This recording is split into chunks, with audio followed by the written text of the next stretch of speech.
노스님은 새벽마다 동자비구니에게 얼음물 한 바가지를 내리쳤다. 아이가 울지 않았던 이유에 모두 무너졌다. 절의 기둥에 기대선 아이는 마치 풍경 같았다. 바람이 불어도 소리가 나지 않는 혀가 잘려나간 쇠물고기처럼 묘호는 그곳에 있었다. 무국사의 아침은 다른 곳보다 이르다. 해발 1000m의 고지대. 구름도 쉬어간다는 이 절벽 끝자락의 암자에는 3명의 승려와 1명의 아이가 살았다. 아이가 절에 들어온 것은 지난 늦가을이었다. 빚쟁이들에게 쫓기던 먼 친척이 아이를 법당 마루에 앉혀두고 도망치듯 사라진 후 무산 스님은 별말 없이 아이의 머리를 깎았다. 오늘부터 내 이름은 묘은이다. 묘하게 숨어있다는 뜻이지. 그 이름은 예언과도 같았다.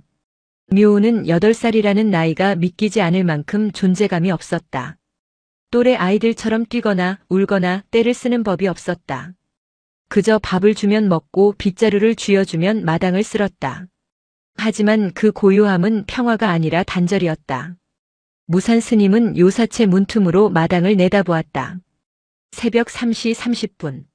도량석 잃은 새벽 승려가 경례를 돌며 목탁을 치는 의식이 울리기도 전이었다. 칠흑 같은 어둠 속에서 묘은은 어김없이 그곳에 있었다. 법당 뒤편 지금은 쓰지 않아 뚜껑을 덮어둔 옛 우물가였다. 아이는 우물의 나무 뚜껑 위에 엉덩이를 걸치고 앉아 칠흑 같은 우물 안을 뚫어져라 내려다보고 있었다. 덮개 틈새로 올라오는 것은 퀴퀴한 이끼 냄새와 습기뿐일 텐데 아이는 마치 그 안에서 누군가 말을 걸어오기라도 하는 듯 귀를 기울였다. 스님, 저러다 아이가 입 돌아가겠습니다. 워루가 걱정스런 목소리로 뒤에서 속삭였다. 내버려 두거라. 벌써 일주일째입니다.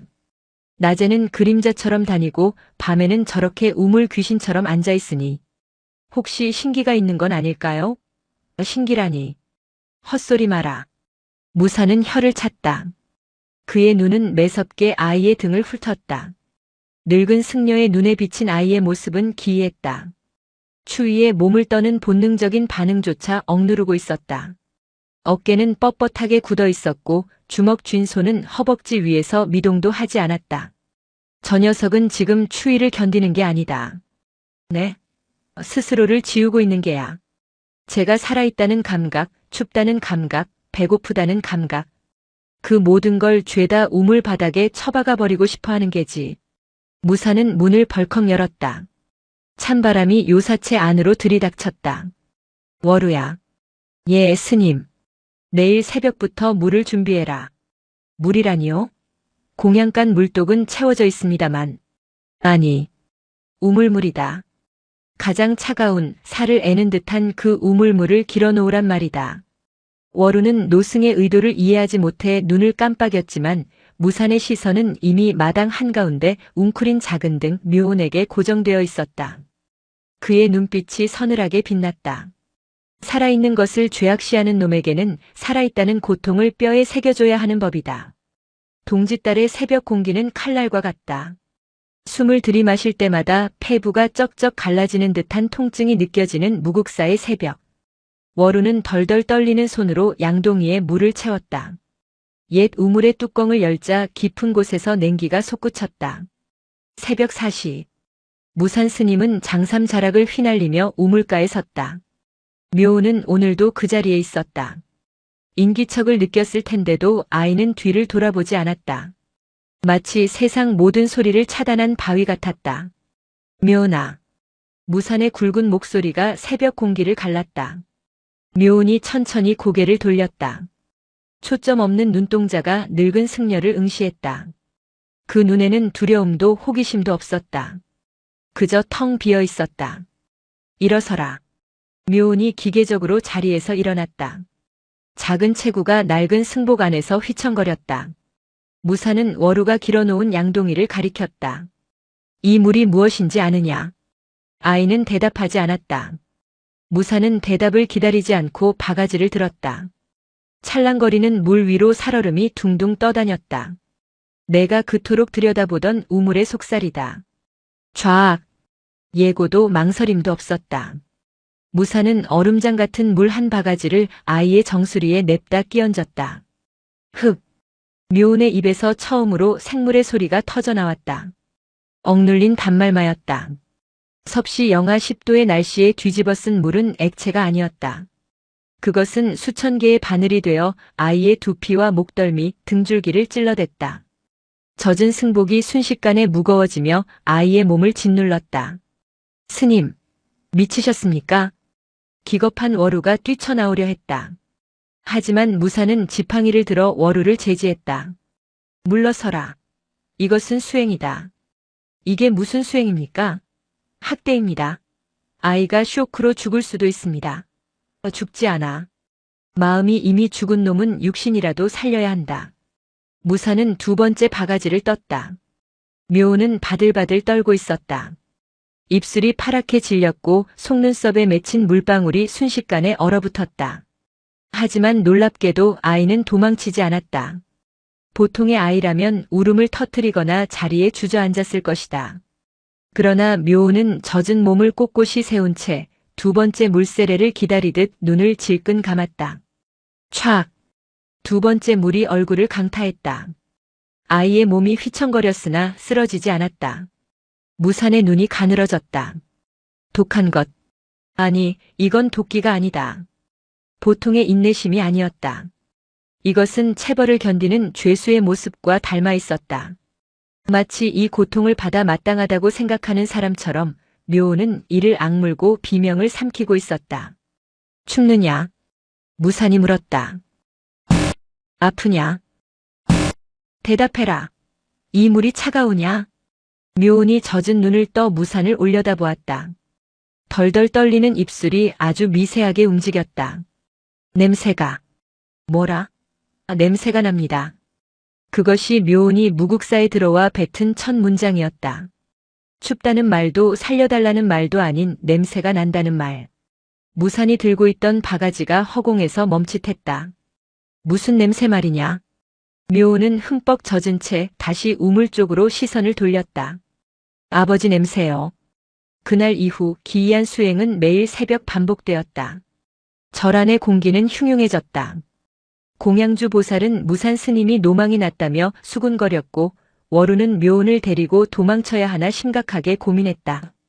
하지만 정작 당사자인 묘은의 태도가 사람들을 혼란스럽게 만들었다. 묘은은 새벽 4시가 되기도 전에 먼저 일어나 마당으로 나갔다. 살을 애는 추위 속에서 얇은 승복 차림으로 우물 앞에 서서 무산 스님을 기다렸다. 마치 물벼락을 맞지 않으면 하루를 시작할 수 없는 사람처럼. 제3장의 새벽은 유난히 안개가 짙었다. 워루는 더 이상 참을 수 없어 무산의 방문 앞을 가로막았다. 오늘은 안 됩니다. 스님, 묘은이 몸이 불덩이입니다. 어제 맞은 물 때문에 감기 몸살이 심하게 걸렸습니다. 비켜라. 못 비킵니다. 부처님의 자비가 고작 이런 것입니까? 아이에게 트라우마를 심어주는 게 수행입니까? 워루의 눈에 원망이 가득했다. 무사는 잠시 침묵하더니 지팡이로 바닥을 쿵 찧었다. 워루야, 너는 저 아이가 왜 물을 피하지 않는지 생각해 보았느냐? 그거야 스님이 무서워서. 아니다. 저 아이는 지금 확인하고 있는 것이다. 확인이라니요? 그 냄새가 진짜인지 가짜인지. 무사는 워루를 밀치고 마당으로 나갔다. 열 때문에 볼이 붉게 상기된 묘은이 비틀거리지 않으려 애쓰며 서 있었다. 무사는 말없이 다가가 아이의 이마에 손을 얹었다. 뜨거웠다. 하지만 아이의 눈빛은 그 열기 속에서도 서늘하게 식어 있었다.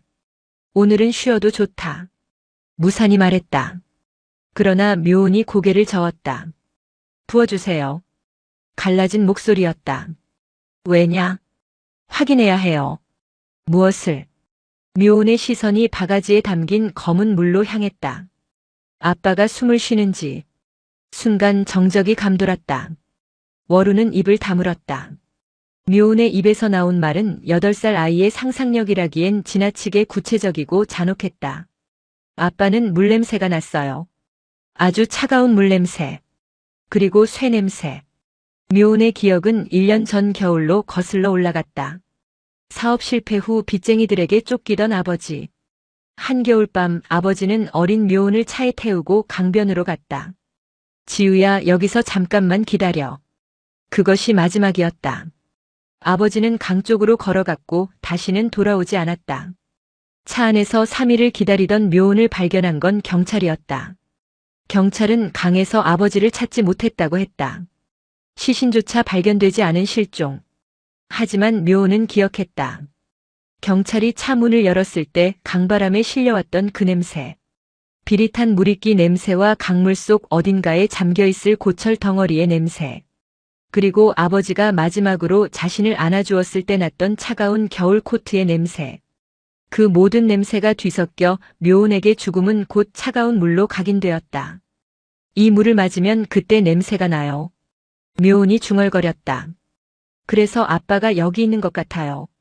내가 차가워져야 아빠랑 같아지니까. 워루는 충격의 말을 잇지 못했다.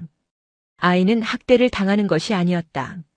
아이는 매일 새벽 물을 뒤집었음으로써 스스로를 아버지와 같은 온도로 만들고 있었던 것이다. 그것이 아이가 할 수 있는 유일한 애도이자 죄책감을 씻는 제의였다. 무산 스님은 표정 변화 없이 바가지를 들었다. 어리석은 놈. 그의 목소리는 낮았지만 전처럼 냉혹하게 들리지 않았다. 너는 아비를 위로하려는 게 아니다. 너는 너 자신을 벌하고 있는 게야. 내가 살았다는 죄를 물로 씻어내려는 수작이지. 무산의 눈빛이 매섭게 빛났다. 그렇다면 받아라. 내 죄가 씻겨나갈 때까지, 혹은 그 물이 따뜻하게 느껴질 때까지. 촤악. 물줄기가 허공을 갈랐다. 열병에 걸린 묘은의 몸 위로 얼음물이 쏟아졌다. 하얀 김이 아이의 몸에서 피어올랐다. 그것은 마치 아이의 몸속 깊은 곳에 숨어있던 화기와 울분이 찬물을 만나 비명처럼 터져나오는 형상이었다. 묘은은 쓰러지지 않았다. 물에 젖은 눈으로 무산 스님을, 아니 허공의 누군가를 노려보듯 응시했다. 그 눈빛을 보며 무산은 확신했다. 이 아이를 살리는 길은 따뜻한 아랫목에 눕히는 것이 아니다. 이 지독한 한기의 끝을 보게 하는 것. 그리하여 마침내 그 물속에서 아버지를 건져내 보내주는 것. 그것이 이 잔인한 새벽 물 수련의 진짜 목적임을 늙은 승려는 누구에게도 말하지 않고 다시 바가지를 들었다. 한겨울의 무국사는 시간마저 얼어붙는 곳이다. 새벽의 물 수련은 꼬박 한 달을 넘기고 있었다. 묘은의 손과 귀는 처참했다. 붓다 못해 검푸르게 변한 동상이 아이의 작은 손등을 뒤덮었다. 살같이 트고 갈라진 틈으로 진물이 배어나와 딱지가 앉았다가 다음날 새벽이면 다시 쏟아지는 찬물에 불어 뜯겨나가기를 반복했다. 이건 수행이 아닙니다. 고문입니다. 워루 스님은 묘은의 손에 호랑이 연고를 발라주며 울분을 토했다. 요사체의 아랫목은 따뜻했지만 묘은의 몸에 박힌 냉기는 쉽게 빠져나가지 않았다. 아이는 연고가 따가울 법도 한데 미간 한 번 찌푸리지 않았다. 묘은아, 아프면 아프다고 말해야 한다. 소리를 질러도 되고 엉엉 울어도 된다. 제발 부탁이다. 워루의 애원에도 묘은은 묵묵부답이었다. 아이는 자신의 손등에 핀 검붉은 동상 자국을 가만히 내려다보았다. 그것은 상처가 아니라 훈장처럼 보였다. 아버지가 사라진 그 차가운 강물의 온도를 자신의 몸에 새겨넣고 있다는 증거. 그날 밤 무산 스님은 묘은을 불렀다. 손을 내밀어 보거라. 묘은이 갈라진 손을 내밀었다. 무산은 거친 손으로 아이의 손을 잡았다. 노승의 손바닥은 뜨거웠고 아이의 손은 얼음장 같았다. 사람들은 상처가 나면 약을 바르고 새살이 돋기를 기다린다. 허나 너는 상처가 아물까봐 두려워하는구나. 묘은의 어깨가 움찔했다. 정곡을 찔린 것이다. 상처가 아물고 고통이 사라지면 아버지에 대한 기억도 희미해질까봐 아이는 무의식 중에 회복을 거부하고 있었다. 기억은 살가죽에 새기는 것이 아니다. 무사는 품에서 작은 주머니를 꺼냈다. 말린 쑥이었다. 이것을 태워 뜸을 뜰 것이다. 물로 생긴 차가운 병은 불로 다스려야 하는 법. 무사는 묘은의 손등 위 가장 깊게 패인 상처 위에 쑥을 올리고 불을 붙였다. 살 타는 냄새가 방 안에 퍼졌다. 뜨거운 열기가 상처를 파고들었다. 묘은은 이를 악물었다. 차가운 물이 아버지의 죽음을 되새김질하는 의식이었다면 이 뜨거운 불은 그 죽음을 살아있는 자의 영역으로 강제로 끌어올리는 고통이었다. 뜨거우냐? 네. 그래, 뜨거워야 산 것이다. 차가운 강물 속에 있는 아비는 이 뜨거움을 모른다. 오직 살아남은 너만이 이 고통을 느낄 수 있다. 무산의 눈이 묘온을 꿰뚫었다. 살아남은 자가 해야 할 일은 죽은 자와 함께 얼어붙는 것이 아니다. 그들이 못다 느낀 온기까지 내가 대신 느끼는 것이다. 그것이 비록 살이 타는 고통일지라도. 묘온의 눈에서 처음으로 눈물 한 방울이 툭 떨어졌다. 그것은 슬픔의 눈물이 아니라 억지로 막고 있던 댐이 터지듯 생리적으로 터져나온 반응이었다. 무산은 그 눈물을 닦아주지 않았다. 그저 묵묵히 쑥이 다 타들어갈 때까지 아이의 손목을 놓지 않았다. 입춘이 지났지만 산사의 바람은 여전히 매서웠다. 묘온의 물 수련은 계속되었지만 미세한 변화가 생겼다. 이제 묘온은 물을 맞고 난 뒤 수건으로 몸을 닦을 때 아주 조금은 서두르는 기색을 보였다. 추위를 느낀다는 증거였다. 죽음의 감각에서 삶의 감각으로 아주 조금씩 이동하고 있었다. 평화롭던 무국사에 불청객이 찾아온 것은 눈이 녹아 질척해진 늦은 오후였다. 검은 세단 한 대가 절 입구의 가파른 비포장도로를 힘겹게 올라와 멈춰섰다. 차 문이 열리고 잘 닦인 구두가 진흙을 밟았다. 회색 롱코트를 입은 중년 남자가 내렸다. 깔끔하게 빗어넘긴 머리, 날카로운 금태 안경. 절과는 전혀 어울리지 않는 도시의 욕망을 그대로 옮겨놓은 듯한 인상이었다. 그는 법당 마당을 쓸고 있던 묘온을 발견하고는 멈칫했다. 내가 서지훈이? 묘온은 빗자루를 꽉 쥐었다. 서지유라는 이름은 속세에 두고 온 껍데기였다. 아이는 뒷걸음질 쳤다. 남자의 눈빛은 친절하게 휘어져 있었지만 그 안에는 끈적한 탐색의 빛이 서려 있었다. 누구십니까? 워루 스님이 묘온 앞을 막아섰다. 남자는 품에서 명함을 꺼냈다. 대형건설 전무이사 박동훈. 지유 아버님 서진혁 씨의 친구입니다. 친구가 그렇게 되고 나서 아이 소식을 몰라 한참을 찾았습니다. 박동훈의 목소리는 기름칠한 듯 매끄러웠다. 그는 묘온을 향해 애처로운 표정을 지으며 다가오려 했다. 지유야, 아저씨 알지? 어릴 때 몇 번 봤는데. 묘온은 기억나지 않았다. 아니, 기억하고 싶지 않았다. 아버지 주변에 있던 어른들은 모두 아버지가 돈이 많을 때만 웃어주던 사람들이었다. 아버지가 무너지자 가장 먼저 등을 돌리고 이빨을 드러냈던 그들. 이때 요사체 문이 열리고 무산 스님이 나왔다. 여기는 지유라는 아이는 없다. 무산의 목소리는 산울림처럼 묵직했다. 박동훈의 표정이 미세하게 일그러졌다. 스님, 제가 확인하고 왔습니다. 저 아이 제 친구 딸 맞습니다. 속세의 인연은 산문에 들어서는 순간 끊어지는 법. 여기 있는 것은 묘온이라는 동자승뿐이다. 아니, 스님. 제가 아이를 데려가겠다는 게 아닙니다. 그저 친구가 남긴 물건이 혹시 아이 편에 있나 해서요. 본색이 드러났다. 박동훈의 시선이 묘온의 작은 몸을 훑었다. 진혁이가 실종되기 전에 아주 중요한 장부 하나를 가지고 있었거든요. 회사 살리겠다고 들고 나갔는데 혹시 아이 가방에 그런 게 없었습니까? 검은색 가죽 수첩 같은 거요. 무산 스님은 코웃음을 쳤다. 이곳은 비움의 공간이다. 들어올 때 가진 것은 옷 한 벌과 낡은 신발뿐이었다. 쇠붙이 하나 남기지 않고 다 태워버렸으니 돌아가시오. 태우다니요? 그게 어떤 건지 알고. 박동훈이 언성을 높였다가 이내 헛기침하며 평정심을 찾으려 애썼다. 스님께서 뭔가 착각하신 모양인데 그건 그냥 수첩이 아닙니다. 아이의 미래를 보장해 줄 수 있는 유산 같은 겁니다. 제가 그걸 찾으면 아이 후원금으로 거액을 시주하겠습니다. 돈이라. 무산 스님이 묘온을 돌아보았다. 묘온아, 내가 가져온 것이 있느냐? 묘온은 고개를 저었다. 하지만 아이의 동공이 미세하게 흔들리는 것을 박동훈은 놓치지 않았다. 그는 입꼬리를 비릿하게 올렸다. 거짓말은 나쁜 거란다, 지우야. 박동훈은 지갑에서 5만 원짜리 지폐 몇 장을 꺼내 불전함에 숙여넣듯 넣었다.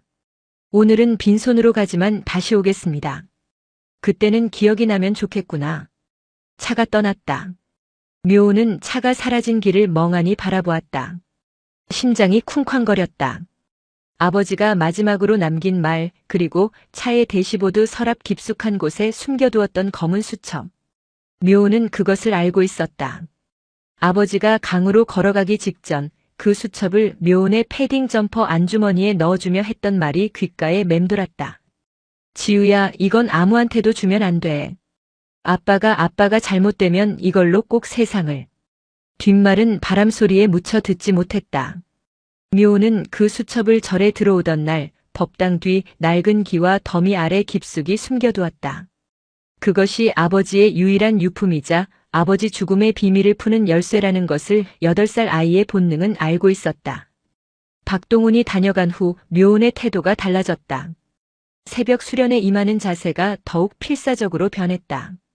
단순히 추위를 견디는 것이 아니었다.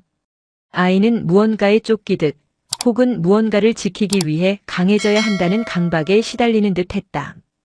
2월의 마지막 눈이 내리던 새벽. 무산 스님은 여느 때처럼 물바가지를 들었다. 그런데 묘혼이 고개를 들고 말했다. 스님, 말해라. 이 물을 맞으면 정신이 번쩍 듭니다. 그래서 더 부어주세요.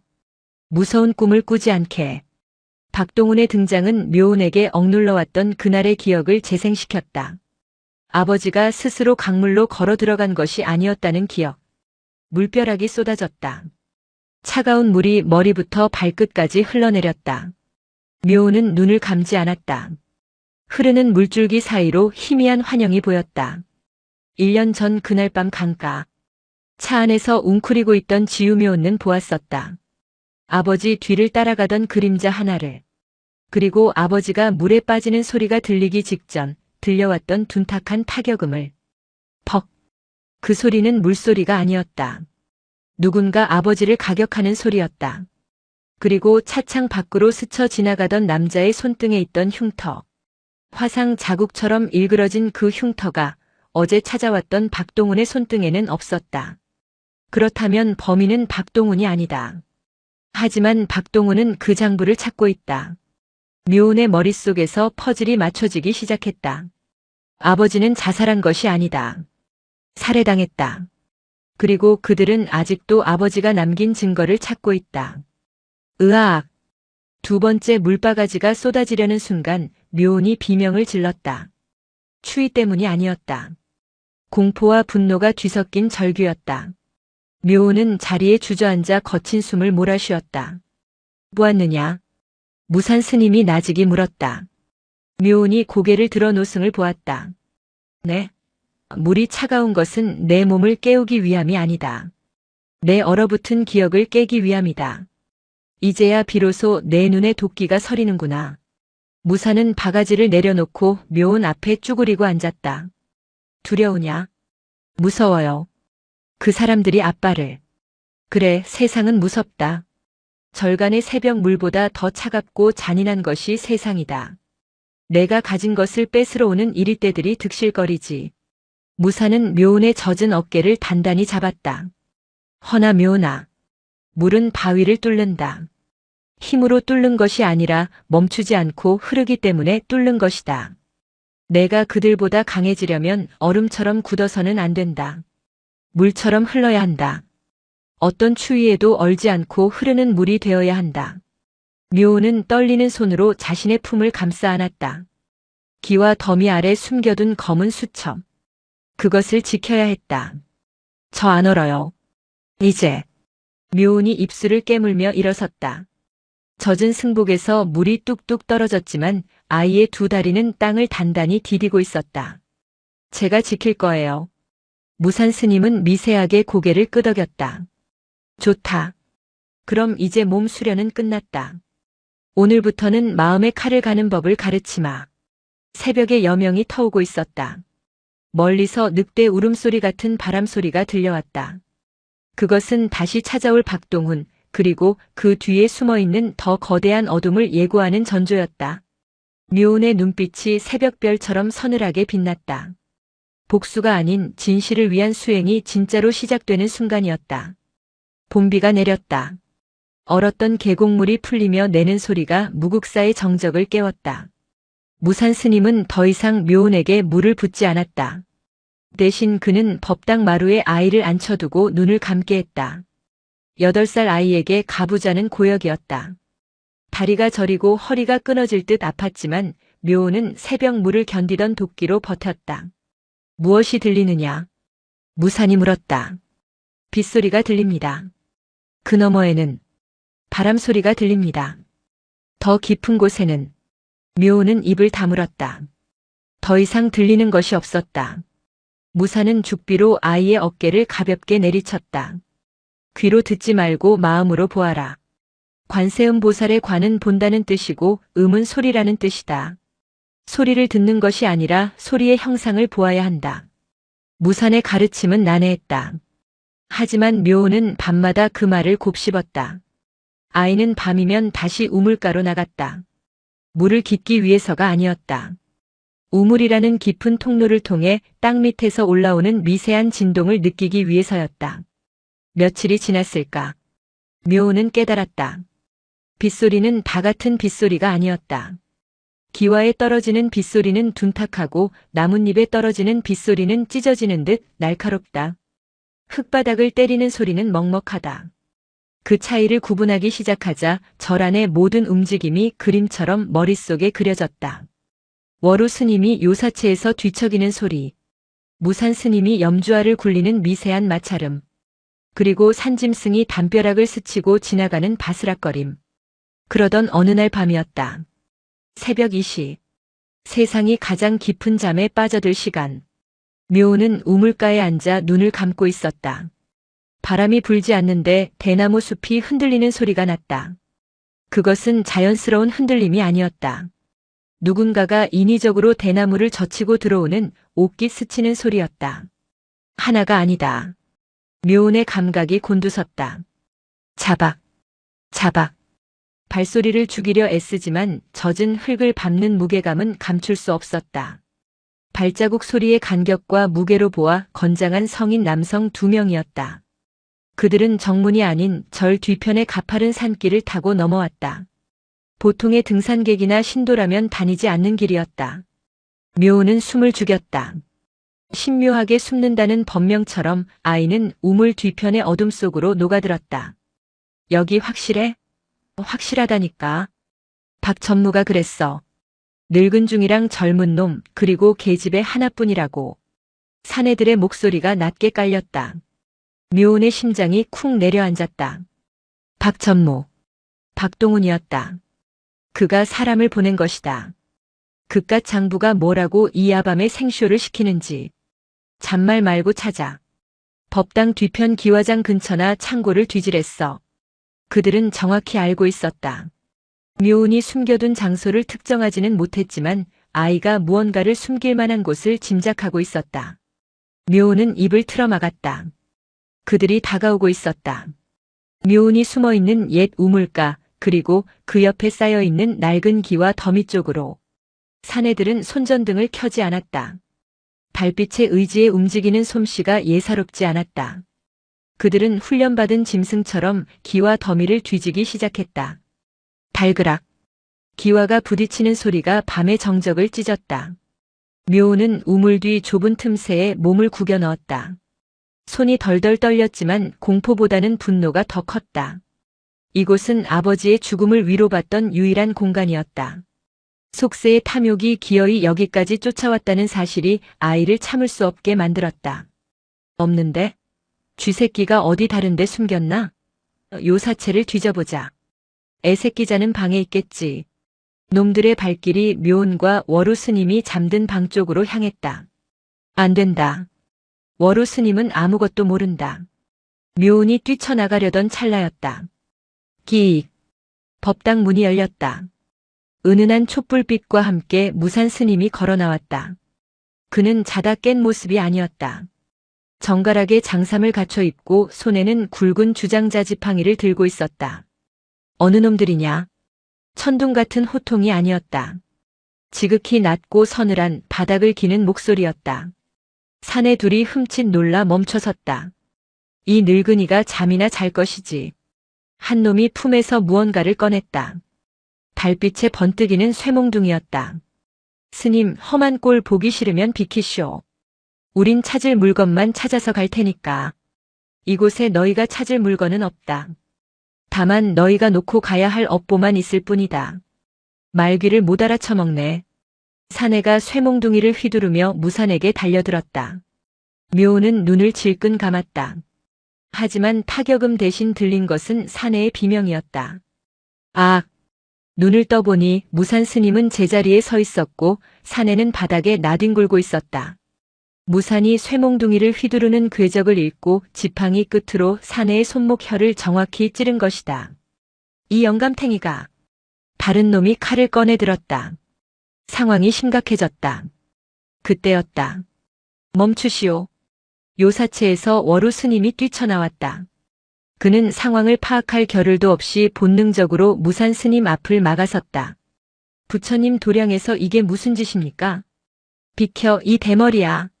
사내가 칼을 휘둘렀다. 워루가 팔을 들어막았다. 쓱. 살이 베이는 소름 끼치는 소리가 났다. 워루의 팔뚝에서 붉은 선혈이 솟구쳤다. 스님. 묘운이 비명을 지르며 어둠 속에서 뛰쳐나왔다. 아이의 등장에 사내들의 시선이 쏠렸다. 저겠다. 서지요. 칼을 든 사내가 워루를 발로 차내고 묘운을 향해 달려들었다. 묘운은 도망쳐야 했지만 다리가 얼어붙어 움직이지 않았다. 피 흘리는 워루 스님, 흉기를 든 괴한, 그리고 무력한 자신. 그 순간 묘운의 뇌리에 무산 스님의 말이 스쳤다. 얼음처럼 굳지 마라. 흘러야 한다. 사내의 손이 묘운의 멱살을 잡으려는 순간 묘운은 뒤로 물러나는 대신 몸을 낮춰 사내의 다리 사이로 파고들었다. 작고 재빠른 움직임이었다.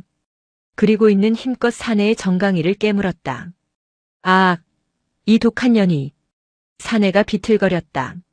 그 틈을 놓치지 않고 무산 스님의 주장자가 허공을 가르고 사내의 뒤통수를 후려쳤다. 퍽! 묵직한 타격음에 사내가 고꾸라졌다. 나머지 한 놈이 겁을 먹고 뒷걸음질 쳤다. 노승의 기세가 웬만한 조폭보다 흉흉했기 때문이다. 까가자. 경찰 오기 전에. 놈들은 부축하며 허둥지둥 산길로 도망쳤다. 무국사의 마당에는 핏자국과 흐트러진 발자국, 그리고 거친 숨소리만 남았다. 워루 스님이 팔을 부여잡고 신음했다. 묘는 워루에게 달려갔다. 피가 뚝뚝 떨어지는 스님의 팔을 보자 아버지의 마지막 모습이 겹쳐지며 눈앞이 하얘졌다. 죄송해요, 죄송해요, 스님. 묘운이 울먹이며 워루의 상처를 지혈하려 애썼다. 워루는 식은땀을 흘리면서도 묘운의 머리를 쓰다듬었다. 괜찮다, 묘운아. 내가 다치지 않았으니 되었다. 무산 스님은 도망친 놈들의 뒷모습을 응시하다가 천천히 묘운에게로 시선을 돌렸다. 보았느냐? 이것이 내가 가진 비밀의 무게다. 너 혼자 짊어지기엔 피를 부르는 무게지. 경찰이 다녀갔지만 소득은 없었다. 단순 강도 미수로 처리되었다. 경찰들은 절에 CCTV가 없다는 사실에 난색을 표하며 순찰을 강화하겠다는 형식적인 말만 남기고 돌아갔다. 그들의 태도에서 의욕은 찾아볼 수 없었다. 묘는 직감했다. 공권력도 박동훈의 소나귀에 있거나 적어도 이 산골짜기 작은 암자의 일에는 관심이 없다는 것을. 워루 스님은 읍내 병원에서 열바늘을 꿰매고 돌아왔다. 묘는 죄책감에 워루의 곁을 떠나지 못했다. 그날 밤 묘는 무산 스님의 방을 찾았다. 품에는 낡은 보자기에 쌓인 검은 수첩이 들려 있었다. 들어오너라. 무산은 알고 있었다는 듯 묘은을 맞이했다. 묘은은 말없이 수첩을 스님 앞에 내려놓았다. 이것 때문입니다. 이것 때문에 아버지가 돌아가셨고 워루 스님이 다치셨습니다. 무산은 수첩을 펴지 않았다. 그저 손바닥을 그 위에 올려놓고 눈을 감았다. 마치 그 안에 담긴 탐욕의 기운을 읽어내려는 듯 했다. 내 아비의 이름이 서진혁이라 했지. 알고 계셨습니까? 내가 처음 온 날 내 눈빛을 보고 짐작했다. 세상에 억울한 죽음은 많으나 돈에 깔려 죽은 자의 자식 눈빛은 유독 서러운 법이지. 무사는 한숨을 내쉬며 눈을 떴다. 내가 출가하기 전 속세에 있을 때 내 아비를 본 적이 있다. 묘은의 눈이 커졌다. 아주 오래전 일이다. 그는 성실한 청년이었지. 하지만 성실함만으로 살아가기에 이 세상은 너무나 진흙탕이었다. 그가 박동훈과 손을 잡았다는 소식을 들었을 때 나는 그가 언젠가 큰 대가를 치르게 될 것이라 생각했다. 무사는 수첩을 묘운 쪽으로 밀었다. 이것을 어찌할 셈이냐? 태워버리면 너는 안전해질 것이다. 놈들도 더 이상 널 쫓지 않겠지. 묘운은 수첩을 바라보았다. 이것만 없으면 평범한 동자승으로 살 수 있다. 하지만 워루 스님의 팔에 난 상처, 아버지의 차가운 물냄새, 그리고 놈들의 비릿한 웃음소리가 떠올랐다. 태우지 않겠습니다. 묘운의 목소리는 단호했다. 이건 그냥 종이 뭉치가 아니에요. 아버지의 목숨값이에요. 이걸 태우면 아버지는 2번 죽는 거예요. 허면 갚아줄 겁니다. 그들이 지은 죄만큼, 아니 그보다 더 무겁게. 복수는 또 다른 복수를 낳는다. 불가의 제자가 할 생각은 아니구나. 부처님도 악귀를 쫓을 땐 분노의 형상을 하신다고 들었습니다. 묘운의 대답에 무산의 입가에 묘한 미소가 스쳤다. 당돌했다. 하지만 틀린 말은 아니었다. 좋다. 허나 지금의 너로서는 이 장부는 휴지 조각에 불과하다. 그들은 힘이 있고 너는 없다. 이 장부를 들이밀어봤자 그들은 내 입을 막고 찢어버리면 그만이다. 무사는 자리에서 일어나 벽장에 있던 낡은 상자를 꺼냈다. 그 안에는 붓과 먹 그리고 오래된 책들이 들어있었다. 힘에는 2가지가 있다. 사람을 베는 칼과 사람을 움직이는 붓. 박동훈은 칼을 쥐고 있다. 내가 그를 이기려면 붓을 쥐어야 한다. 붓이요? 이 장부의 내용을 해석하고 그들이 가장 두려워하는 순간에 가장 치명적인 곳을 찌르려면 지혜가 필요하다. 오늘부터는 몸 수련을 줄이고 글 공부를 시작한다. 불경이 아니다.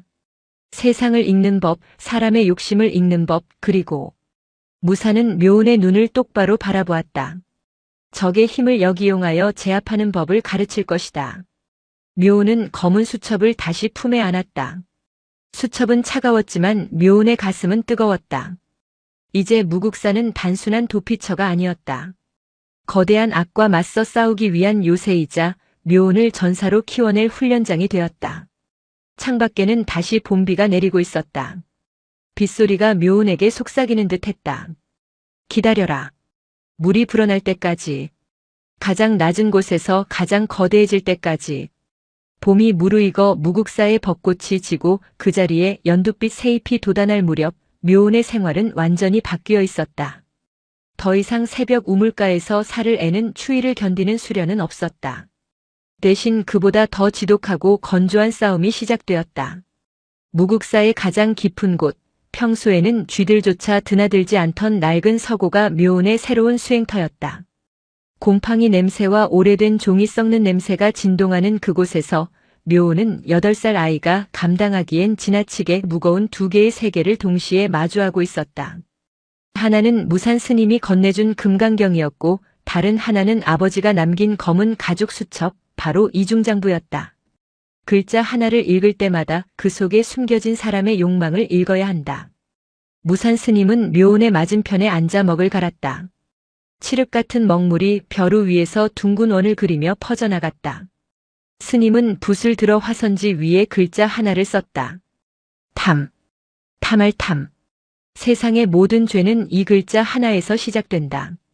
내 아비가 죽은 이유도, 내가 쫓기는 이유도, 박동훈이라는 자가 저토록 광기를 부리는 이유도 모두 이 한 글자 때문이다.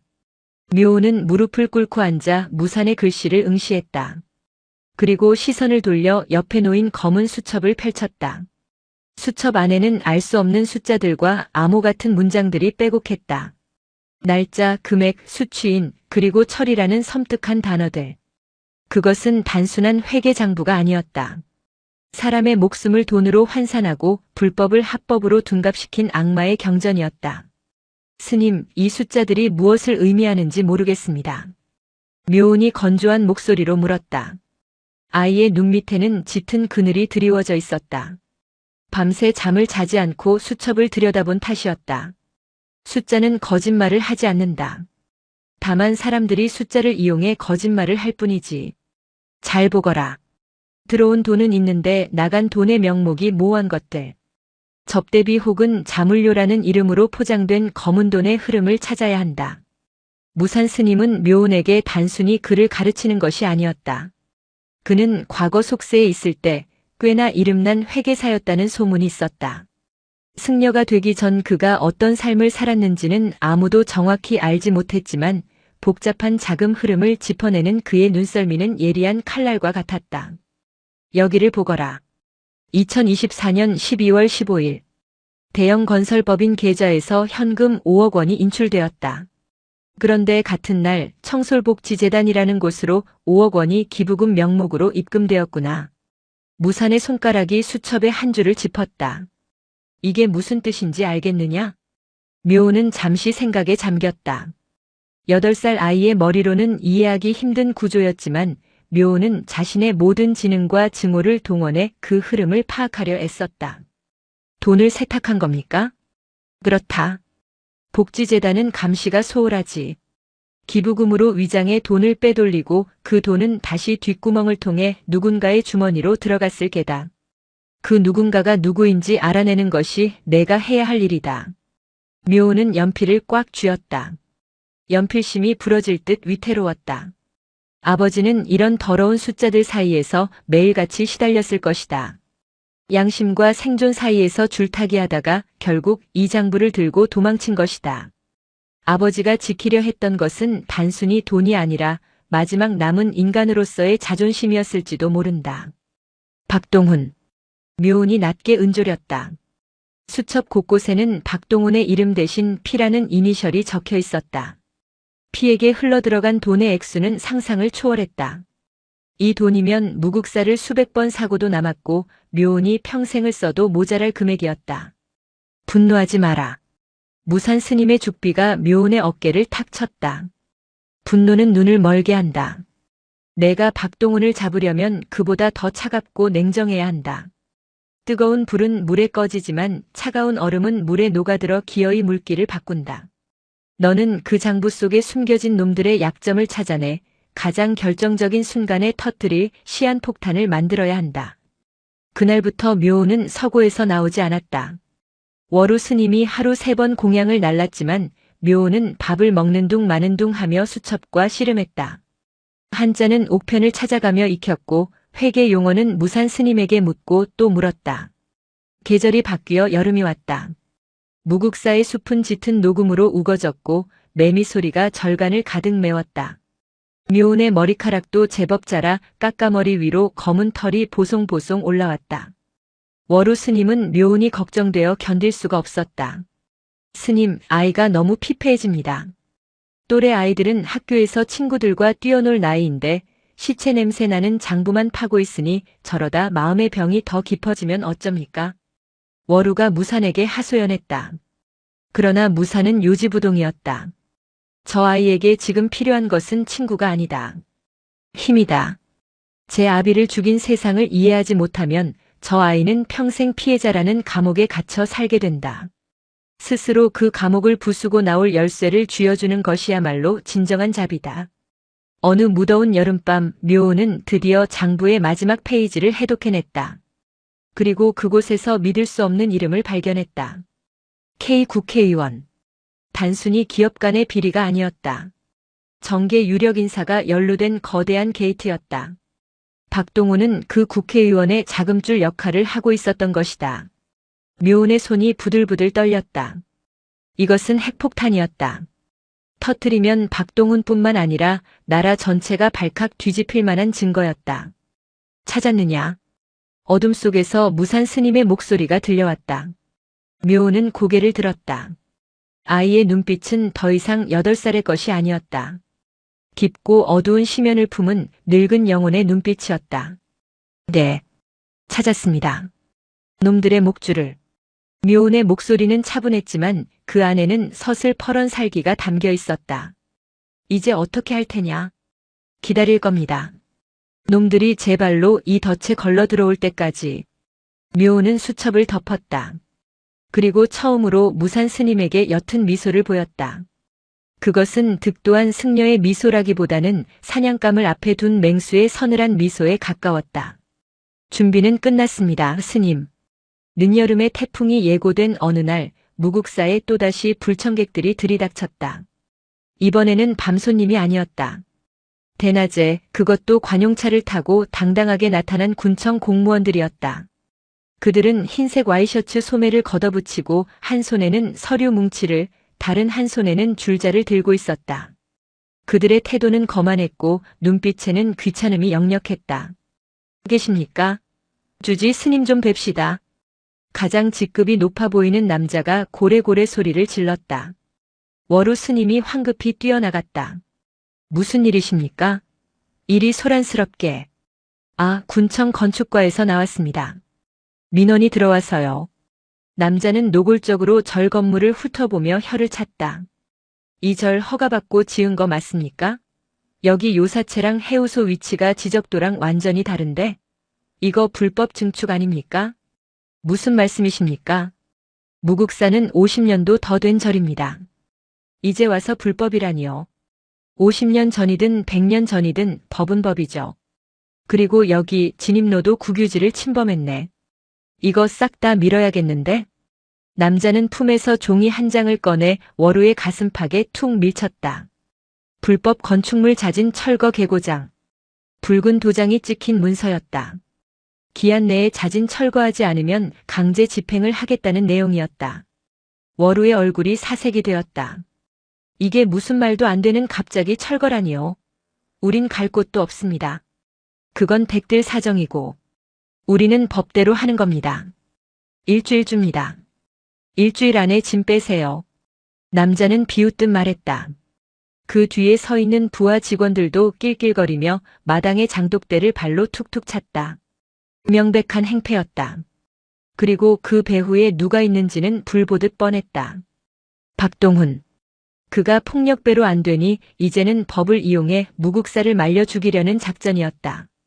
요사체 문 뒤에서 이 광경을 지켜보던 무산 스님은 깊은 한숨을 내쉬었다. 힘없는 절이 공권력을 당해낼 재간은 없었다. 이대로 쫓겨나야 하는가. 그때였다. 잠시만요. 법당 계단 위에서 맑고 또랑또랑한 목소리가 들려왔다. 묘은이었다. 회색 승복을 단정하게 입은 작은 아이가 계단을 천천히 내려왔다. 아이의 손에는 아무것도 들려있지 않았다. 뭐야, 이 꼬마는? 공무원 남자가 미간을 찌푸렸다. 아저씨, 건축과 과장님이시죠? 묘은이 남자 앞에 섰다. 남자의 허리춤에도 미치지 못하는 작은 키였지만 아이가 뿜어내는 기세는 남자를 압도했다. 어린 게 어른을 봤으면 인사를 해야지 꼬박꼬박 말대꾸는. 계고장에 찍힌 직인을 보니 과장님 도장이네요. 최영석 과장님. 묘은이 남자의 이름을 정확히 불렀다. 최 과장은 움찔했다. 내 이름은 어떻게 알아? 묘은은 대답 대신 한 걸음 더 다가갔다. 그리고 남자의 귓가에 들릴 말락한 목소리로 속삭였다. 2023년 5월 4일 청담동 비너스 룸살롱 350만 원. 법인카드 말고 현금으로 계산하셨죠? 최 과장의 눈동자가 지진이라도 난 듯 흔들렸다. 얼굴에서 핏기가 싹 빠져나갔다. 그 날짜, 그 장소, 그 금액. 그것은 그가 대형 건설 측으로부터 향응을 제공받았던 날이었다. 절대 새어나갈 리 없는 비밀이었다. 너 그게 무슨. 그리고 그날 박동훈 전무님이 주신 용돈 500만 원. 사모님 몰래 차명 계좌로 넣으셨던데. 예금주가 김미정 씨였나요? 처제분 이름으로. 묘은의 입에서 나온 정보는 정확했다. 묘은은 지난 몇 달간 서고에서 장부를 외우고 또 외웠다. 대형 건설의 로비 리스트에는 공무원들의 이름이 깨알같이 적혀 있었고 그 중에는 눈앞에 있는 최영석의 비리 내역도 상세히 기록되어 있었다. 최 과장은 뒷걸음질 쳤다. 눈앞에 이 작은 꼬마가 갑자기 저승사자처럼 보였다. 식은땀이 등줄기를 타고 흘러내렸다. 이 아이가 미쳤나 무슨 헛소리를. 헛소리인지 아닌지는 감사원에 투서를 넣어보면 알겠지요. 날짜와 시간, 금액, 계좌번호까지 다 적어서 보내드릴까요? 아니면 지금 당장 경찰을 부를까요? 뇌물수수죄는 공소시효가 꽤 길던데. 묘은의 표정은 평온했다. 협박을 하는 사람의 표정이 아니었다. 그저 오늘 날씨를 이야기하듯 담담했다. 그것이 최 과장을 더욱 공포스럽게 만들었다. 과장님 선택하세요. 이 개고장을 찍고 돌아가시겠어요? 아니면 옷 벗고 감방에 가시겠어요? 최 과장은 꿀먹은 벙어리가 되었다. 그는 떨리는 손으로 묘운을 가리키려다 말고 황급히 부하 직원들을 돌아보았다. 야, 철수해. 철수. 예. 과장님, 아직 측량도 안 끝났는데요. 시끄러워. 잘못 왔어. 번지수를 잘못 찾았다고. 가자니까. 최 과장은 도망치듯 차에 올라탔다. 영문을 모르는 부하 직원들도 허둥지둥 차에 탔다. 차는 흙먼지를 일으키며 꽁무니를 뺐다. 마당에는 다시 정적이 찾아왔다. 워루 스님은 입을 다물지 못한 채 묘운을 바라보았다. 묘운아, 방금 그게 무슨 소리냐? 내가 그걸 어떻게 해? 묘운은 대답하지 않고 묵묵히 법당 쪽을 향해 합장했다. 그리고 뒤돌아선 무산 스님과 눈이 마주쳤다. 무산 스님은 빙그레 웃고 있었다. 칼을 쓰지 않고 적을 베었구나. 이것이 붓의 힘이다. 묘운은 고개를 숙였다. 하지만 아이의 주먹은 여전히 꽉 쥐어 있었다. 이것은 시작에 불과했다. 최 과장은 피람이었다. 그 뒤에는 더 거대한 상어 박동훈이 있었다. 그리고 그가 이 소식을 들으면 더 이상 아이를 아이로 보지 않을 것이다. 이제 진짜 전쟁이 시작된 것이다. 스님. 묘운이 불렀다. 뭐냐? 이제 숨는 건 그만하겠습니다. 묘운이 아니라 세상에 드러나는 칼이 되겠습니다. 허면 이름을 바꿔야겠구나. 무사는 하늘을 올려다보았다. 먹구름이 몰려오고 있었다. 이제부터 너는 묘운이 아니다. 업보를 씻고 세상을 정화한다는 뜻으로 정업이라 부르겠다. 내 손으로 그들의 더러운 업을 깨끗이 씻어내거라. 정업. 묘운, 아니 정업은 그 이름을 입안에서 굴려보았다. 차갑고 단단한 쇠맛이 나는 이름이었다. 아이는 결의에 찬 눈빛으로 닫힌 절문을 바라보았다. 기다려라. 내가 간다. 폭풍전이야. 무국사의 바람이 바뀌고 있었다. 8살 꼬마 비구니가 거대 기업과 맞서기 위해 성장의 허물을 벗고 복수의 화신으로 다시 태어나는 순간이었다. 최 과장의 굴욕적인 퇴각 이후 무국사에는 기묘한 평화가 찾아왔다. 박동훈 측에서 섣불리 움직이지 못하고 있는 것이 분명했다. 아이가 자신의 비리 정보를 쥐고 있다는 사실은 그들에게도 큰 충격이었을 터. 함부로 건드렸다가는 벌집을 쑤시는 꼴이 될까봐 눈치를 보고 있는 것이다. 이 시기를 틈타 묘운, 아니 정업은 다음 단계를 준비했다. 무산 스님은 정업에게 새로운 과제를 주었다. 장부에 적힌 사람들. 그들의 관계를 지도로 그려보거라. 정업은 커다란 전지 위에 인물 관계도를 그리기 시작했다. 중심에는 박동훈과 K 의원이 있었다. 그리고 그 주변으로 가지처럼 뻗어나가는 하청업체 사장들, 공무원들, 법조계 인사들. 그물은 촘촘했다. 대한민국 사회의 썩은 환부가 고스란히 드러났다.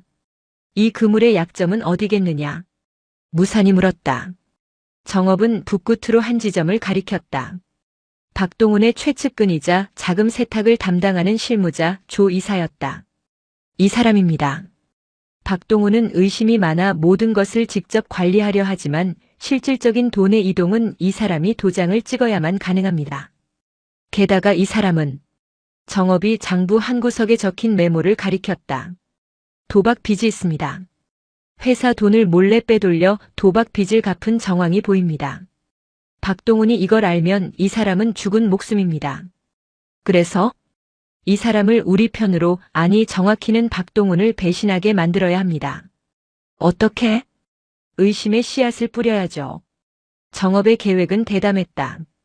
그것은 8살 아이가 꾸몄다고는 믿기 힘들 정도로 교묘한 심리전이었다. 며칠 뒤 정업은 워루 스님에게 부탁해 읍내 우체국으로 갔다. 워루 스님은 내용도 모른 채 정업이 건네준 봉투를 붙였다. 수신인은 대형건설 박동훈 전무. 발신인은 익명이었다. 봉투 안에는 사진 한 장과 짧은 쪽지가 들어있었다. 사진은 조 이사가 강원도의 한 카지노에서 나오는 모습이 찍힌 것, 사실은 인터넷 기사에서 찾은 사진을 교묘하게 편집한 것이었다. 그리고 쪽지에는 이렇게 적혀 있었다. 당신의 금고지기가 딴 주머니를 차고 있습니다. 장부를 다시 확인해 보시죠. 마이너스 2024년 3월 결산 내역 중 잡비 항목. 거짓말이 아니었다. 실제로 장부에는 조 이사가 횡령한 흔적이 있었다. 정업은 단지 그것을 박동훈에게 알려주었을 뿐이다. 효과는 즉각적이었다. 이틀 뒤 무국사로 전화가 걸려왔다. 발신자 표시 제안이었다. 누구냐? 수화기 너머로 들려오는 목소리는 박동훈이었다. 억눌린 분노와 당혹감이 느껴졌다. 나를 찾는 겁니까? 아니면 내 손에 있는 장부를 찾는 겁니까? 정업이 차분하게 대꾸했다. 내년이구나. 지옥. 죽은 줄 알았더니 살아있어서 유감이시겠네요. 덕분에 당신의 충직한 개가 주인을 물고 있다는 것도 알게 되셨고. 원하는 게 뭐냐? 돈이냐? 돈은 필요 없어요. 내가 원하는 건 사과입니다. 사과? 아버지에게 그리고 이 절에 와서 행패를 부린 것에 대한 진심 어린 사과. 그리고 아버지를 죽인 범인이 자수하는 것. 박동훈이 비릿하게 웃었다. 꿈이 크구나. 꼬마야. 조이 사건은 고맙다만 그걸로 날 협박할 수 있다고 생각하면 오산이다. 나는 내 손에 피 묻히는 걸 싫어하지만 필요하다면 절 하나 불태우는 것쯤은 일도 아니다. 그러시겠죠. 하지만 절이 불타면 이 장부 사본은 전국의 모든 신문사와 방송국으로 배달될 겁니다. K 의원님 선거가 내년이라던데 괜찮으시겠어요? 침묵. 박동훈의 숨소리가 거칠어졌다. 급소를 찔린 것이다. K 의원은 박동훈의 뒷배이자 아킬레스건이었다. 거래를 하죠. 정업이 선수를 쳤다. 당분간 우리를 내버려 두세요. 경찰도 깡패도 공무원도 보내지 마세요. 만약 내 몸에 털끝 하나라도 상처가 난다면 그 즉시 장부는 공개됩니다. 하, 인질극이라도 하겠다는 거냐? 생존권 투쟁이라고 해두죠. 당신이 내 조건을 지키면 나도 당분간은 조용히 입 다물고 있겠습니다. 조이사 처리는 알아서 하시고요. 딸깍. 정업은 전화를 끊었다. 손바닥이 땀으로 흥건했다. 심장이 터질 것 같았지만 해냈다. 시간을 벌었다. 박동훈은 K 의원의 선거 전까지는 섣불리 움직이지 못할 것이다. 그리고 조 이사를 의심하기 시작했으니 놈들의 내부는 시간 문제다. 잘했다. 뒤에서 듣고 있던 무산 스님이 고개를 끄덕였다. 이제 놈들은 서로를 물어뜯기 시작할 것이다. 우리는 그 틈을 타서 더 큰 판을 짜야 한다. 가을비가 추적추적 내리기 시작했다. 비냄새에 섞여 희미하게 쇠냄새가 났다. 그것은 피를 부르는 냄새였다. 정업은 창밖을 보며 생각했다. 아빠, 보고 있어? 놈들이 흔들리고 있어. 내가 무너뜨릴 거야. 반드시. 이제 정업은 더 이상 피해자가 아니었다. 그녀는 판을 흔드는 설계자가 되어가고 있었다. 비록 몸은 작지만 그 안에 깃든 영혼은 거인처럼 자라나고 있었다. 겨울이 다시 찾아왔다. 무국사의 처마 밑에 고드름이 굵게 맺히고 산바람은 다시금 날카로운 칼날을 세웠다. 정업구 묘온이 이 절에 온 지 꼬박 1년이 되는 시점이었다. 1년 전에 묘온은 추위에 떨며 우물가를 서성이는 8살 아이였지만 9살이 된 정업은 이제 눈보라 속에서도 흔들리지 않는 나무처럼 서 있었다. 아이의 키는 한 뼘이나 자랐고 젖살이 빠진 턱선은 단단해졌으며 무엇보다 눈빛이 깊은 호수처럼 고요해졌다. 하지만 세상은 그 고요를 가만두지 않았다. 정업이 쏘아올린 의심의 화살은 정확히 관역에 박혔다. 박동훈 전무와 그의 금고지기 조이사 사이의 균열은 걷잡을 수 없이 벌어졌다. 박동훈은 자신의 정치적 생명줄인 K 의원에게 자금이 새어나간다는 사실이 알려질까봐 극도로 예민해져 있었다.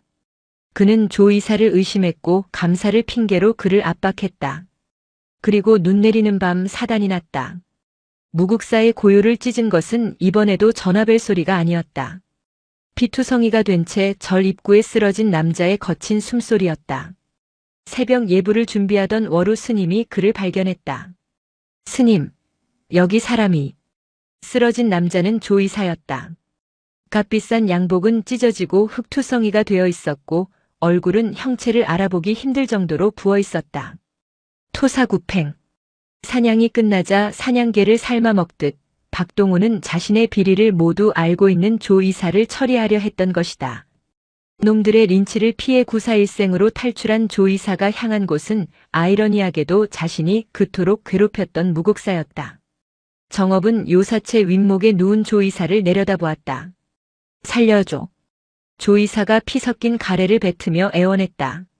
워루 스님은 급히 지혈을 하고 119를 부르려 했지만 조 이사가 워루의 손을 뿌리쳤다. 안 돼, 병원은 놈들이 쫙 깔려 써가면 죽어. 무산 스님이 조용히 들어와 조 이사의 맥을 짚었다. 생명이 위태롭지는 않으나 독이 깊이 퍼졌구나. 몸의 독이 아니라 마음의 독이. 정업은 조 이사에게 물 한 그릇을 떠주었다. 덜덜 떨리는 손으로 물을 받아 마신 조 이사가 정업을 올려다보았다. 1년 전 자신이 쫓아내려 했던 그 꼬마였다. 내가 보낸 편지 때문에 내가 이 꼴이 됐다. 아니요. 당신이 지은 업보 때문에 그리 된 겁니다. 저는 단지 거울을 비춰드렸을 뿐입니다. 정업의 목소리는 차가웠다. 조 이사는 헛웃음을 지으려다 통증 때문에 얼굴을 일그러뜨렸다. 독한 것. 그래, 내 말이 맞다. 박동우는 처음부터 나를 믿지 않았어. 조 이사는 품 안주머니에서 피에 젖은 USB 하나를 꺼냈다. 이거 받아라. 이게 뭡니까? 박동훈이 그토록 찾던 진짜 장부의 원본 파일이다. 내 아비가 들고 튀었던 수첩은 미끼였어. 내 아비는 머리가 좋은 사람이었지. 진짜 데이터는 따로 백업해두고 수첩에는 암호만 적어뒀던 거야. 정업의 손이 멈칫했다. 아버지는 죽는 순간까지도 딸을 지키기 위해 이중 트릭을 써놓았던 것이다. 그리고 하나 더. 조 이사의 눈동자가 흔들렸다. 내 아비강에서 죽지 않았어. 순간 방 안의 공기가 얼어붙었다. 정업이 조 이사의 멱살을 잡으려다 멈췄다. 무슨 소리야? 그날 밤 강가에서 박동훈의 패거리들이 내 아비를 쳤지. 하지만 시신을 강에 던지지 않았어. 시신이 떠오르면 타살 흔적이 들킬까봐 놈들이 어딘가에 묻었다. 어디에? 정업의 비명이 터져나왔다. 평정심을 유지하던 아이의 가면이 깨졌다. 조 이사는 힘겹게 손가락을 들어 절의 뒤편 우물이 있는 방향을 가리켰다. 등잔 밑이 어둡다지. 놈들은 이 절에 옛 우물이 말라있다는 걸 알고 있었어. 그 폐우물 바닥에 돌을 채워넣고 말을 잇지 못하고 조 이사는 혼절했다. 정업은 멍하니 앉아있었다. 머릿속이 하얘졌다. 매일 새벽 자신이 물을 깃던 그 우물. 아버지의 냄새가 난다고 느꼈던 그 차가운 물. 그것은 환각이 아니었다. 아버지는 정말로 그곳에 있었다. 차가운 물 밑바닥 돌무더기 아래에 잠들어 매일 새벽 딸이 깃는 물소리를 듣고 있었던 것이다. 아! 정업은 가슴을 치며 오열했다. 슬픔이 아니었다. 그것은 짐승의 포효와 같은 처절한 분노였다. 자신이 마신 물이, 자신이 뒤집어 쓴 그 물이 아버지의 피와 살이 녹아든 물이었다니. 무산 스님은 울부짖는 정업을 안아주지 않았다.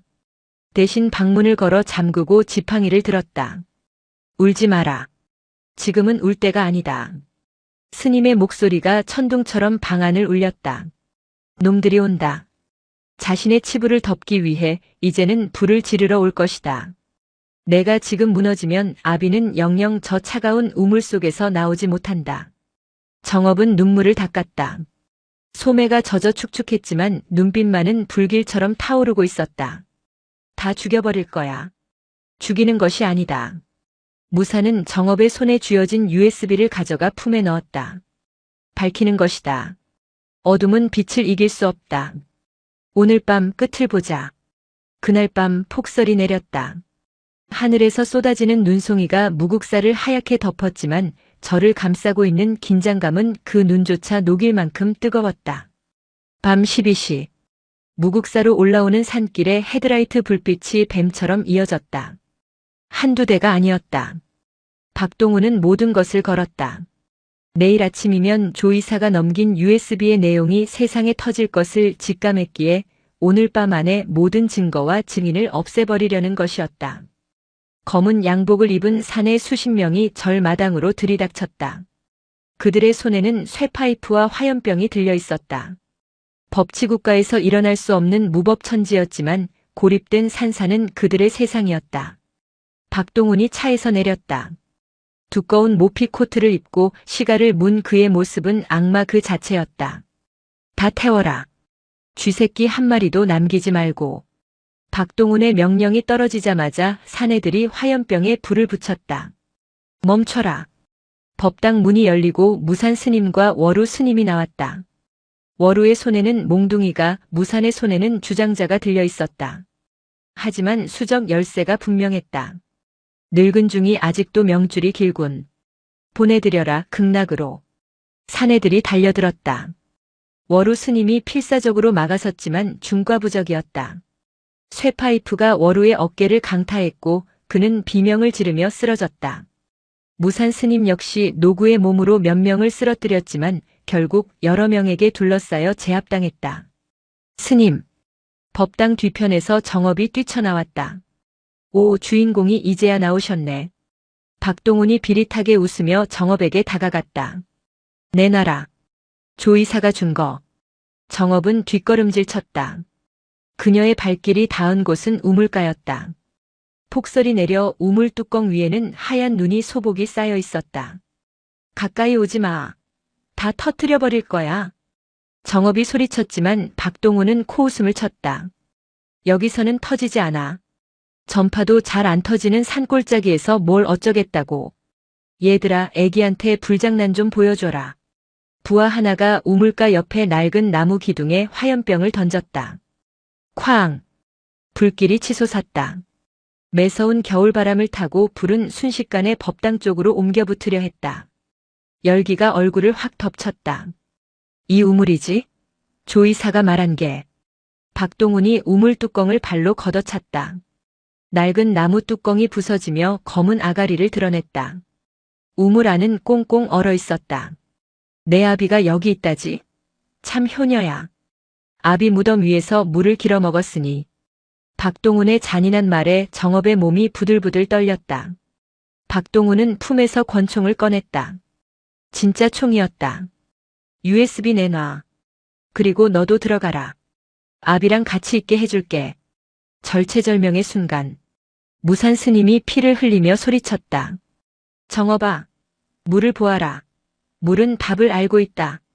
정업은 우물 안을 내려다보았다. 타오르는 불길 때문에 우물 안의 얼음이 번들거렸다. 그때 기이한 일이 벌어졌다. 주변의 불길이 거세지면서 우물가의 온도가 급격히 올라갔다. 꽁꽁 얼어있던 우물의 얼음 표면이 마치 누군가 밑에서 두드리는 것처럼 금이 가기 시작했다. 쩍. 얼음 갈라지는 소리가 화마의 소리보다 더 크게 들렸다. 뭐야? 박동훈이 멈칫했다. 그 순간 갈라진 얼음 틈 사이로 강한 압력에 의해 물이 솟구쳐 올랐다. 그리고 그 물기둥과 함께 얼음 속에 박혀있던 혹은 그 밑에서 떠오른 무언가가 튀어올랐다. 그것은 금속으로 된 낡은 장신구였다. 정업의 아버지가 늘 차고 다니던 가족 사진이 들어있는 로켓 목걸이. 하지만 그것뿐만이 아니었다. 목걸이 줄에 엉켜 딸려 나온 것은 썩지 않는 플라스틱 방수팩에 담긴 스마트폰이었다. 1년 동안 차가운 물속에서 얼음 속에 갇혀 보존되었던 아버지의 핸드폰. 그것이 툭 하고 정업의 발 앞에 떨어졌다. 저거 잡아. 박동훈이 소리쳤다. 하지만 정업이 더 빨랐다. 정업은 뜨거운 불길도 아랑곳하지 않고 몸을 던져 핸드폰을 낚아챘다. 이건 못 가져가.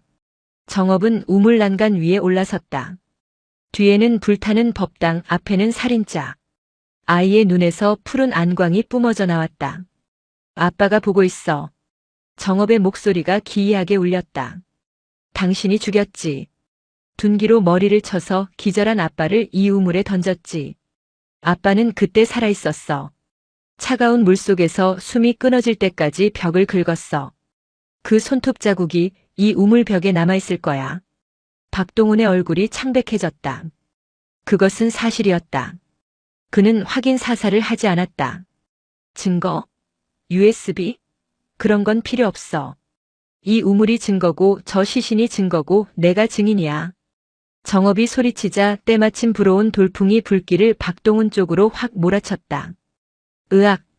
박동훈이 불길을 피하려 뒷걸음질 치다가 눈 덮인 돌부리에 걸려 넘어졌다. 그의 몸이 우물 난간 쪽으로 기울었다. 잡아주세요. 박동훈이 본능적으로 손을 뻗었다. 그의 손이 정업의 발목을 잡으려 했다. 정업은 그 손을 내려다보았다. 1년 전 무산 스님이 새벽 물을 끼얹으며 했던 말이 떠올랐다. 너는 물을 견딘 게 아니다. 기억을 견딘 것이다. 정업은 발을 빼지 않았다. 대신 쭈그리고 앉아 박동훈의 눈을 똑바로 바라보았다. 그 손 놓으세요. 당신 죗값은 저 아래에 있으니까. 정업이 박동훈의 손을 매몰차게 뿌리쳤다. 중심을 잃은 박동훈의 몸이 뒤로 젖혀지며 열린 우물 구멍 속으로 빨려 들어갔다. 으아악! 풍덩! 얼음이 깨진 차가운 물속으로 박동훈이 처박혔다. 1년 전 정업의 아버지가 떨어졌던 바로 그 자리였다. 물보라가 튀고 잠시 후 정적만이 감돌았다. 놈은 나오지 못했다. 깊고 좁은 우물, 미끄러운 이끼 낀 벽. 그리고 그 아래 기다리고 있을 원혼이 그의 발목을 잡았으리라. 멀리서 사이렌 소리가 들려왔다. 경찰이었다. 이번에는 조 이사가 미리 손을 써둔 서울지방경찰청의 광역수사대였다.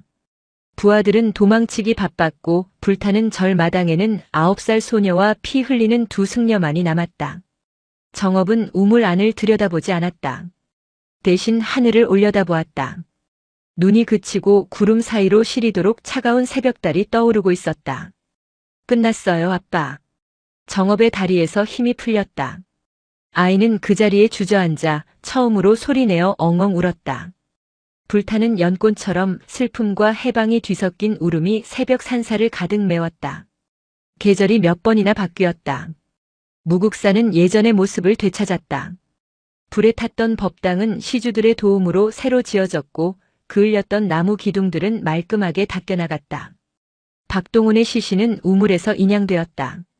그 밑에는 정업의 아버지 유골도 함께 있었다. 부검 결과와 현장 감식 그리고 우물 벽에 남은 손톱 자국은 박동훈의 살인 혐의를 입증하는 결정적인 증거가 되었다. K 의원을 비롯한 연루자들은 줄줄이 구속되었다. 정업이 넘긴 장부와 조 이사의 증언, 그리고 우물에서 나온 핸드폰 속 녹음 파일은 대한민국을 발칵 뒤집어 놓기에 충분했다. 무국사 게이트라 불린 이 사건은 권선징악의 표본으로 남았다. 하지만 정업, 아니 서지우는 속세로 돌아가지 않았다. 친척들이 유산을 노리고 찾아왔지만 무산 스님이 법적 대리인이 되어 그들을 모두 쫓아냈다. 다시 겨울. 새벽 4시. 무국사의 북소리가 울린다. 이제 10살이 된 정업은 더 이상 우물가에서 물벼락을 맞지 않는다. 대신 그녀는 가마솥에서 팔팔 끓인 따뜻한 물을 큰 보온통에 담는다. 그리고 낡은 손수레에 싣고 절 아래 마을로 내려간다. 마을 어귀, 독거노인들이 사는 쪽방촌과 새벽 인력시장. 추위에 떠는 사람들에게 정업은 말없이 따뜻한 물 한 잔을 건넨다. 아유, 어린 스님이 이 추운 날 매일같이 고생이네. 이 물 마시면 속이 쫙 풀려. 묘한 힘이 있어. 사람들은 정업이 주는 물을 새벽 약수라 불렀다. 그 물에는 묘한 온기가 있었다. 단순히 뜨거운 것이 아니라 얼어붙은 마음을 녹여주는 깊은 위로가 담겨 있었다. 일을 마치고 돌아온 정업은 우물가에 섰다. 이제 우물은 폐쇄되지 않았다. 뚜껑을 없애고 그 주변에 작은 화단을 만들었다. 맑은 물이 솟아나는 그곳은 더 이상 무덤이 아니었다. 생명의 근원이었다. 스님. 정업이 마당을 쓸고 있는 무산 스님을 불렀다. 노승의 허리는 전보다 조금 더 굽었지만 눈빛만은 여전히 맑았다. 왜 그때 저에게 차가운 물을 부으셨습니까? 1년 만에 묻는 질문이었다. 무산 스님은 빗자루를 멈추고 빙그레 웃었다. 물이 차가웠더냐? 예. 살이 찢어지는 것 같았습니다. 그 차가움이 없었다면 지금 내가 나눠주는 물이 따뜻하다는 것을 알았겠느냐? 정업은 자신의 손을 내려다보았다. 동상 자국이 희미하게 남은 작은 손. 그 손으로 이제는 세상의 온기를 전하고 있었다. 고통은 피하는 것이 아니다. 정면으로 맞서 뚫고 지나가야만 그 끝에 있는 온기를 만날 수 있는 법이지. 너는 그 얼음장 같은 시간을 견뎠기에 이제 누구보다 따뜻한 사람이 된 것이다. 그렇군요. 그리고 하나 더. 무산 스님이 우물을 가리켰다. 내 아비는 차가운 물속에 갇혀 있었던 것이 아니다. 내가 새벽마다 찾아와 말을 걸어주고 물을 길어 올릴 때마다 그는 너를 통해 숨을 쉬고 있었던 게야. 내가 산 것이 곧 그가 산 것이다. 정업은 우물 안을 들여다보았다. 물그림자에 비친 자신의 얼굴이 보였다. 아버지의 눈매를 쏙 빼닮은 얼굴. 이제 그 얼굴에는 그늘이 없었다. 바람이 불어 풍경 소리가 은은하게 퍼졌다. 정업은 합장하고 우물을 향해 그리고 세상의 모든 상처 입은 이들을 향해 고개를 숙였다. 이제 괜찮습니다. 아버지. 그리고 저도 이제 괜찮습니다. 동자승의 회색 승복 자락이 바람에 날렸다. 그 모습은 마치 진흙 속에서 피어난 한 송이 연꽃과도 같았다. 새벽의 여명이 밝아오고 있었다. 가장 차가운 어둠을 지난 자만이 맞이할 수 있는 가장 찬란한 아침이었다. 영상이 마음에 드셨다면 구독과 좋아요, 댓글 부탁드립니다. 부탁드립니다. 부탁드립니다. 부탁드립니다. 부탁드립니다.